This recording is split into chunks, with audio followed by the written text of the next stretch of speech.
Alright, hello everybody. My name is Troy Harrison Chriest, and welcome to They Don't Make Games Like This Anymore. This video will focus specifically on what made Mass Effect 2 so much fun, and what made people still replay the game 8 years later. Mass Effect 2 came out January 26th of 2010, and was BioWare's masterpiece. It changed what people expected from single-player storytelling from then on.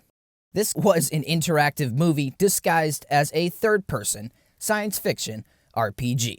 In my mind, it was the perfect game, and I am very confused why we do not see games like this anymore. Let's try to break down exactly what made Mass Effect 2 so replayable and why, to this day, it is my favorite of all time. Leave a like, subscribe, let's have some fun.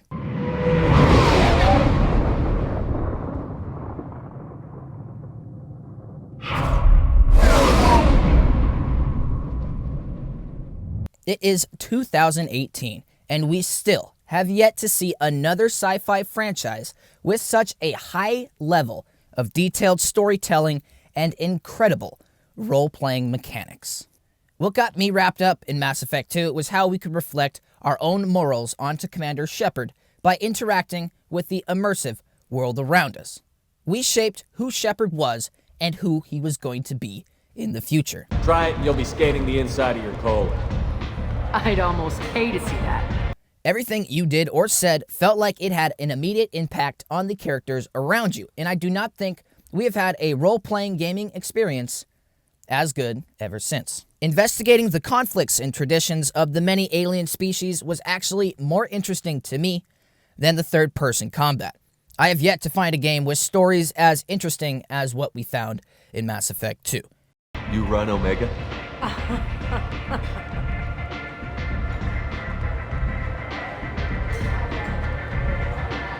I am Omega. I really enjoyed learning about storylines like the first contact war between the Asari, humans, Solarians, and Turians. Also stuff like unearthing the dark secrets of the Krogan genophage. And who could forget about the Protheans, the long-gone ancient forefathers who gave us the Citadel and the knowledge on the mass relays, massive solar system jumping technology that allowed entire galaxies to be linked together by space travel. It was really incredible to see this much deep lore in a new sci-fi trilogy that was not Star Wars and didn't even try to be. The writing and quest design were tremendous. The game would allow the player to use their knowledge that they have gathered and use it to make educated choices with often political and life or death ramifications. But that means no more waiting for me.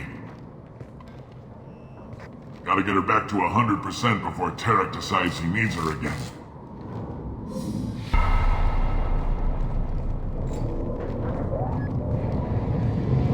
You're working too hard.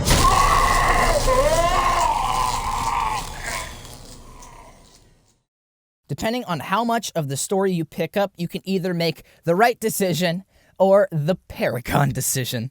Sorry, Paragons, I had to.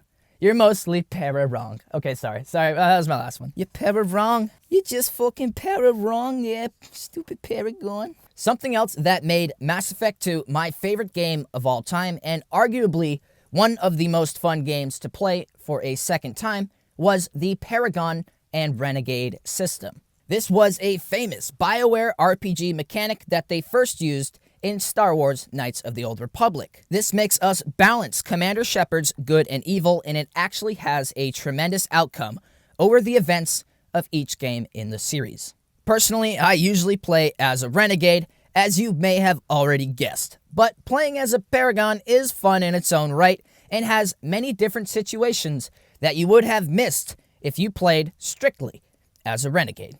What are you looking at? The man whose day I'm about to ruin. I'm not looking for trouble. Maybe I am. Maybe you better get out of here before I find you some. All right. I've got stuff to do anyway. Come on, let's get out of here.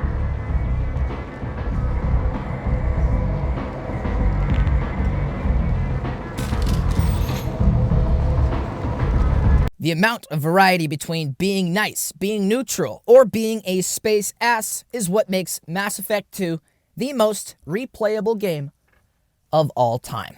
So far, I've played the game 8 times back on the Xbox 360 and now twice on PC while recording clips for this video, and I am still finding all these options that I had never seen before. The variety of branching quest paths in ME2 is something for everyone to respect. This Paragon Renegade system created so many great moments in Mass Effect 2 that we see similar game mechanics being implemented in newer games, although never anywhere close to how fun it was in Mass Effect. Other games like Kingdom Come Deliverance have tried to expand on similar RPG styles by adding in-town reputation that will affect things like store prices and how a villager may or may not react to you. But still, even though developers have had 8 years to catch up, we still do not see any role-playing games that make you think this much about how your choices are perceived by the characters around you. There is no way any game comes close. Yes, even The Witcher. Every situation had multiple outcomes with a large amount of ripple effects that would change how the rest of the game turned out. Another big reason I played this game so many times was the amount of classes for Shepard to choose from, some featuring drastically altered combat gameplay compared to other classes. Deciding between classes like Adept, Vanguard, and Soldier were always difficult choices, and no matter what you picked, if you beat the game, you would sit there wondering if the other classes were more fun to play. When I first played through it, I stupidly picked the most boring class of all time, Soldier. After seeing all of my squad mates' crazy biotic and tech powers, I knew that when I finished the game, I would instantly restart as an Adept Biotic, who possibly leans Paragon this time. And that's exactly what I did. Rinse and repeat like 10 more times. The latest Mass Effect game, Andromeda, completely messed this up by allowing us to use any tech, biotic, or combat ability together with the new profile system. Yes, this added more variation to the game's combat, but it completely mitigated any other reason to replay the game. Also, the repetitive story didn't help that cause either. Mass Effect 2 is my favorite game of all time, and another big part of that is the massive amount of interesting characters you would get to know. I think I know more about Garrus Vakarian than I do most of the people I meet.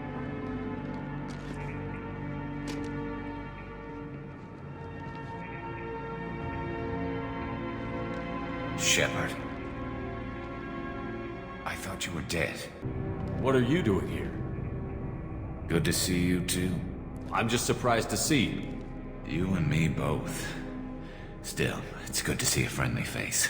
Killing mercs is hard work, especially on my own. The insanely detailed writing style of Drew Karpyshyn is unparalleled throughout the rest of the gaming community. His narratives let us feel like these crew members were our friends, alien or not. I like talking to the people in Mass Effect more than 50% of the people who comment on my YouTube videos. Squad mates like Garrus and Miranda obviously come to mind. They have so much deep backstory that you can learn if you actually choose to engage in their storylines.